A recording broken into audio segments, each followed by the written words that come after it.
সুলাইমান আলাইহিস সালামকে আল্লাহ রাব্বুল আলামিন এত বড় বাদশাহী দিয়েছে।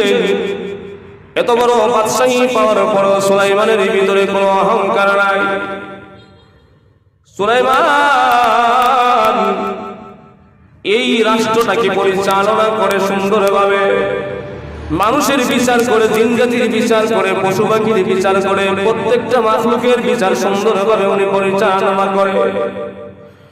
এক পর্যায়ে সুলাইমান আলাইহিস সালাম আল্লাহ রাব্বুল আলামিনকে ডাক দিয়ে রব্বুল আলামিন, এত বড় বাদশা আমাকে বানাইলেন, এই বাদশাহী পেয়ে আমার কোনো সফলতা অর্জন হয় নাই। আমাকে যদি একটু সফলতা অর্জন করার তৌফিক দিতেন। আল্লাহ রাব্বুল আলামিন ডাক দিয়ে সুলাইমান রে, বলো না কোন কাজ করলে তুমি সফল হবে? সুলাইমান আলাইহিস সালাম ডাক দিয়ে বলেন, প্রভু তোমার ঘর বাইতুল মুকাদ্দাস যদি আমি নির্মাণ করতে পারি, মুসলমানদের প্রথম কিবলা বাইতুল মুকাদ্দাস যদি আমি নিজ হাতে বানাইতে পারি, সমস্ত মুসলমানরা ওই বাইতুল মুকাদ্দাসে জিকির ফিরে নামাজ আদায় করবে। আর এই বাইতুল মুকাদ্দাস নির্মাণ করে যদি আমি মৃত্যুবরণ করতে পারি, কিয়ামতের কঠিন ময়দানে আমাকে যখন হিসাবের জন্য নেওয়া হবে, আল্লাহ তোমার দরবারে আবার রাজত্বের সব কিছু পেশ করে বলতে পারবো, এই সমস্ত রাজত্ব কোনো কিছুই না, সবচাইতে বড় হলো তোমার ঘর বাইতুল মুকাদ্দাস আমি নির্মাণ করে এসেছি। ওই বাইতুল মুকাদ্দাসের উসিলা করে তোমার তৈরি জান্নাতের ভিতরে আমি প্রবেশ করব।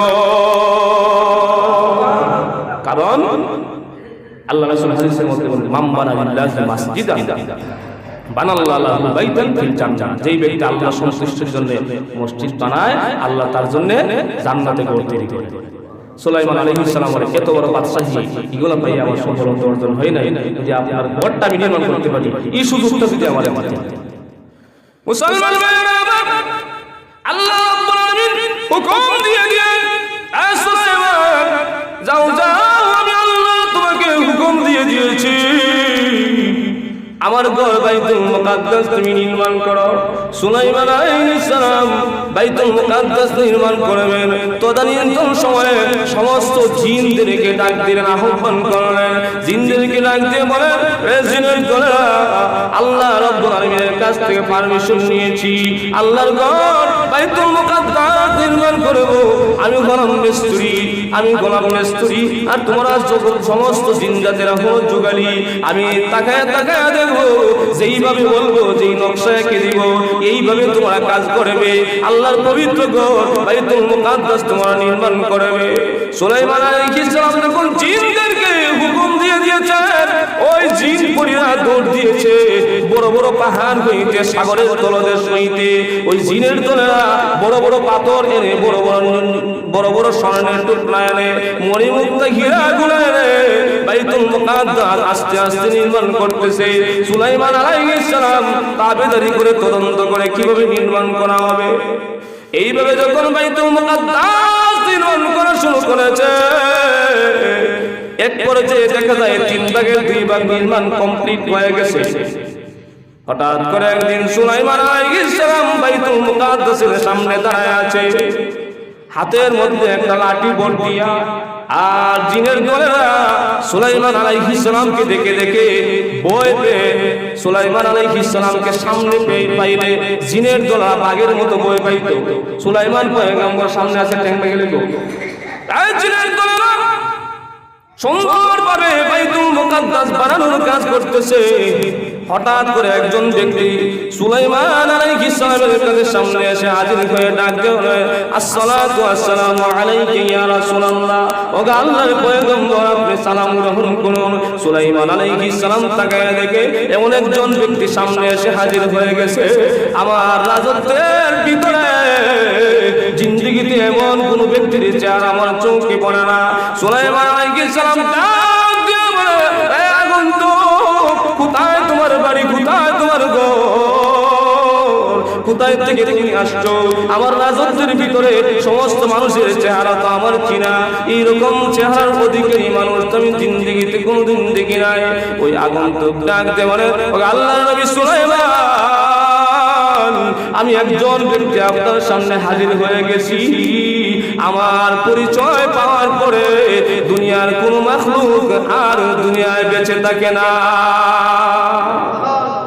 আমার পরিচয় পাওয়ার পরে দুনিয়াতে কোন মাখলুক আর কি থাকে না, বেঁচে থাকে না। আপনারা কোন দেখে আজরাইলের পরিচয় পাওয়ার পরে আপনার সাথে যদি আজরাইলের পরিচয় হয়, আপনার দুনিয়াতে থাকবে? কথা বলেন না। যে কোনো মাখলুকের সাথে যদি আজরাইলের পরিচয় হয়, ইয়া থাকবো? উনি বলতেছে যার সাথে আমার পরিচয় হয় সে আর দুনিয়াতে থাকে না। পরিচয় যখন দিচ্ছে সুলাইমান যখন কইছে যে যার সাথে পরিচয় হয় সে আর দুনিয়াতে থাকে না, তো পরিচয় তো সুলাইমান পাইছে কিনা? তখন সুলাইমান দুনিয়াতে থাকবো নি? কথা বলেন না। মুসলমান আজরাইল সমস্ত মাখলুকের জানের কবজ করি সুলাইমান আলাইহিস সালাম ডাক দেওয়ার জন্য, বুঝতে পেরেছি তুমি আমার জান কবজ করার জন্য এসেছো। এ সুলাইমান তাকায় দেখ, বিশাল বড় একটা প্রজেক্টের কাজ আমি হাতে নিয়েছি। বাইতুল মুকাদ্দাসের কাজ পরিপূর্ণভাবে এখনো শেষ হয় নাই, মাত্র 3 ভাগের 2 ভাগ কাজ সম্পন্ন করেছি। এখন যদি আমার মৃত্যু বরণ হয়ে যায়, ওই জিনের দলদেরকে কেউ সামলাতে পারবে না। জিনরা কোনো মানুষের দাবিদারি মানে না, কোনো মানুষকে নেতা হিসেবে মানে না। আল্লাহ রাব্বুল আলামিন আমাকে সুপার পাওয়ার দিয়েছেন, জিন পরিনা আমি বশ করে নিয়েছি, আমার কথা জিনরা উঠে বসে। এখন যদি আমার মৃত্যু বরণ হয়ে যায়, আল্লাহর ঘর বাইতুল মুকাদ্দাসে কোনো অক্ষত অবস্থা আছে, সেটাকে পরিপূর্ণভাবে করা হবে না। আজরাইল দিবানি একটু সময় আমার পরিপূর্ণ কাজটা যদি সম্পূর্ণ হয়ে যায়, তারপরে আমি দুনিয়ার বুক ছেড়ে চলে যাব, আর কোনো আফসোস থাকবে না। আজরাইল আলাইহিস সালাম ডাক দিয়ে বলে, আল্লাহর পয়গম্বর সুলাইমান, জীবন মৃত্যুর মালিক আমি না, জীবন মৃত্যুর মালিক বলেন আল্লাহ।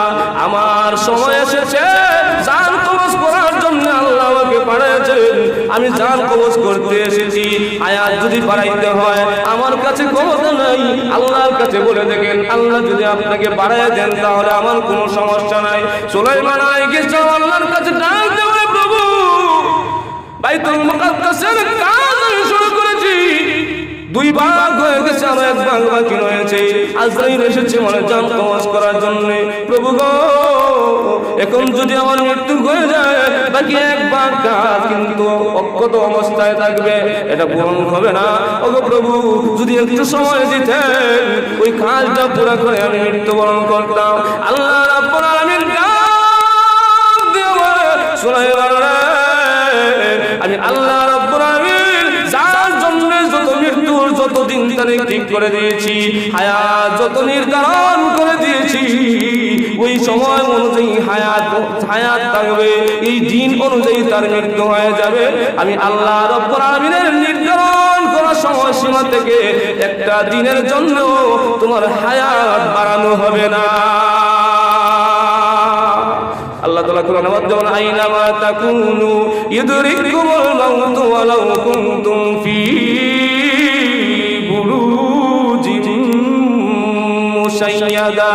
আল্লাহ বলেন, যার যখন সময় চলে আসবে, একটা সেকেন্ড তো কথা বলেন না, একটা সেকেন্ড দেরি হবে না। তো সুলাইমান আলাইহিস সালাম যখন এই কথা বলছেন, আল্লাহ তাআলা বলেন, না, আমার খাতার মধ্যে এই কোনো সিস্টেম নাই, তোমার মৃত্যু যেই সময়ে লেখা আছে এই সময় হবে। কিন্তু ফেরেশতাদেরকে আল্লাহ তাআলা হুকুম দিয়েছেন, এই ফেরেশতারা, সুলাইমানের মৃত্যু হবে ঠিক আছে, যেই লাঠির মধ্যে ধরে হেলান দিয়ে দাঁড়িয়ে আছে এই অবস্থায় থাকবে, এই অবস্থায় তার দেহটাকে সংরক্ষিত করবে। জোরে কন্যা সুবহানাল্লাহ। মুসলমান ভাইরা, আজরাইল আলাইহিস সালাম সুলাইমান আলাইহিস সালাম জান বের করে নিয়ে গেছে, কিন্তু সুলাইমান আলাইহিস সালামের দেহটা ঠিক জায়গায় দাঁড় করে আছে। চোখের জায়গায় চোখ, নাকের জায়গায় নাক, কানের জায়গায় কান, বডিটা ঠিক মতো জ্যান্ত মানুষের মতো, জীবিত মানুষের মতো দাঁড়ায় আছে। যেই লাঠির মধ্যে ধরা ছিল লাঠিটাও ঠিক জায়গায় আছে। সারাদিন চলে গেছে, সন্ধ্যা হয়ে গেছে, জিনের দলেরা তাকায় দেখে সুলাইমান তো আমাদের দিকে চাই রয়েছে, আগে তো সন্ধ্যা হইলে সুলাইমান বাড়িতে চলে যাইত, এখন দেখা যায় সুলাইমান বাড়িতে যায় না। রজনী পার হয়ে গেছে, পরের দিন চলে এসেছে। জিনের দলেরা তাকায় দেখে সুলাইমান জায়গার মধ্যে দাঁড়ায় আছে। আগে শুধু জিনের দলেরা দিনের বেলা কাজ করত, এখন সুলাইমান তো জায়গার মধ্যে দিনেও দাঁড়ায় আছে, রাত্রেও দাঁড়ায় আছে। এখন জিনের দলেরা দিনেও কাজ করে, রাত্রেও কাজ করে। জিনের দলেরা ডাক দেওয়া, কেমন সুলাইমান কেন বারবার আমাদের দিকে এইভাবে চোখ তুলে তাকায় আছে? আগে তো রজনী হইলে উনি চলে যেত বাড়িতে, খাবারের সময় হইলে চলে যেত খাবার খাওয়ার জন্য। ও জিনের দলেরা মনে হয় তোমরা কাজের মধ্যে ফাঁকি দিছো, এই জন্য সুলাইমানের কাছে রিপোর্ট চলে এসেছে। এই জন্য সুলাইমান আমার দিকে চোখ তুলে তাকায় রয়েছে। ঠিক মতো খানা খাইতেও যায় না, সময় মতো বাড়িতেও যায় না, ঘুমায়ও না, খায়ও না।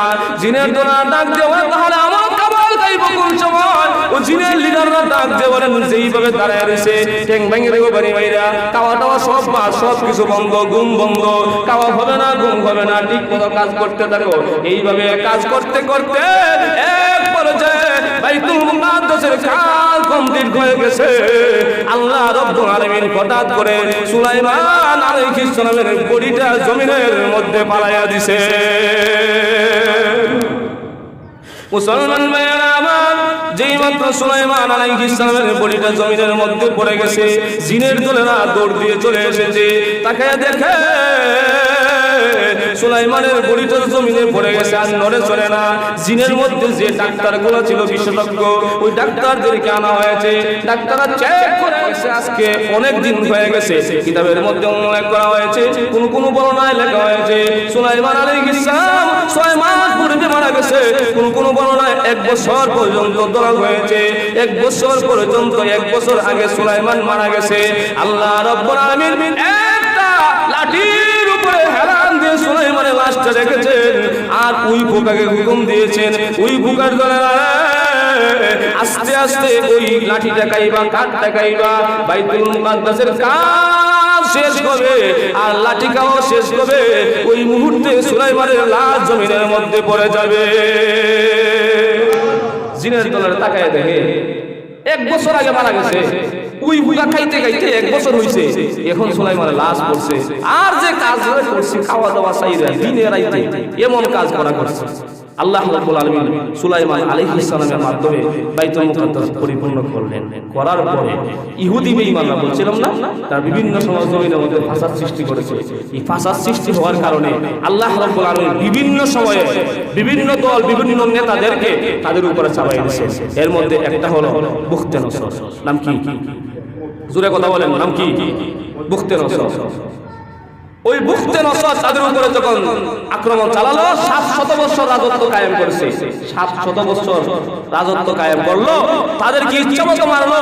অসংখ্য ইহুদিদেরকে ধরে ধরে ওই বাবেল প্রদেশে নিয়ে গেছে, বন্দী করছে, দাস বানাইছে, ওদের অনেকদেরকে হত্যা করছে।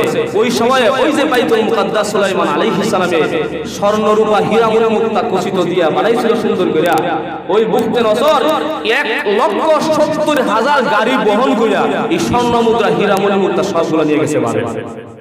সুবহানাল্লাহ, কিতাবিনা 1,70,000 গাড়ি যদি বলে স্বর্ণমণি মুক্তা করতে গেছে, জিনের মাধ্যমে সমুদ্রের তলদেশ থেকে বার করছে।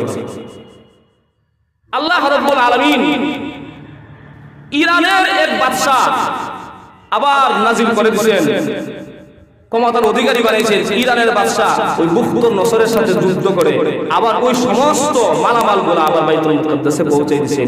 ইহুদিদেরকে যাদেরকে ধরে নিয়েছিল তাদেরকে ফিরিয়ে দিয়েছেন।